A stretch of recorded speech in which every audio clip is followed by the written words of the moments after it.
എറണാകുളത്ത് മകൻ അമ്മയെ തലക്കടിച്ചു കൊന്നു. ലഹരി മരുന്നിന്റെ ഉപയോഗമാണ് ഈ കുറ്റകൃത്യത്തിലേക്ക് നയിച്ചതെന്ന് പോലീസ് പറയപ്പെടുന്നു.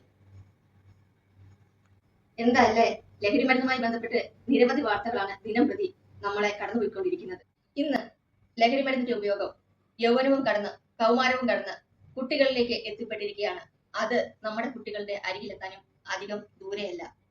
കുട്ടികൾ ലഹരിക്ക് അടിമപ്പെടുന്നത് വീടുകളിലെ ഒറ്റപ്പെടലുകളാണോ, അതോ വീട്ടിലെ പരിഗണന ഇല്ലാത്തത് കൊണ്ടാണോ? നമസ്കാരം, എന്റെ പേര് ശാരിക. ടാസ്ക് മന്ത്രയിൽ 1.5 വർഷമായിട്ട് ആക്റ്റീവായിട്ട് വർക്ക് ചെയ്യുന്ന ഒരാളാണ് ഞാൻ.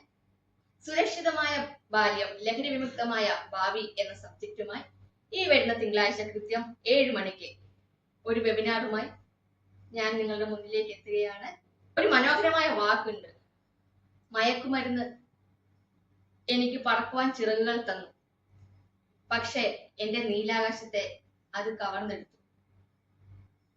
നമ്മുടെ കുട്ടികൾ മയക്കുമരുന്നിന് എന്തുകൊണ്ടാണ് അടിമകളാകുന്നത്?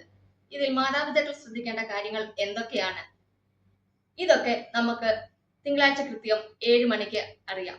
അപ്പോൾ ആക്റ്റീവ് ടാസ്ക് ഫോഴ്സ് ആയിട്ടുള്ള എല്ലാവരും ഈ വെബിനാറിൽ പങ്കെടുക്കുമെന്ന് വിശ്വസിക്കുന്നു.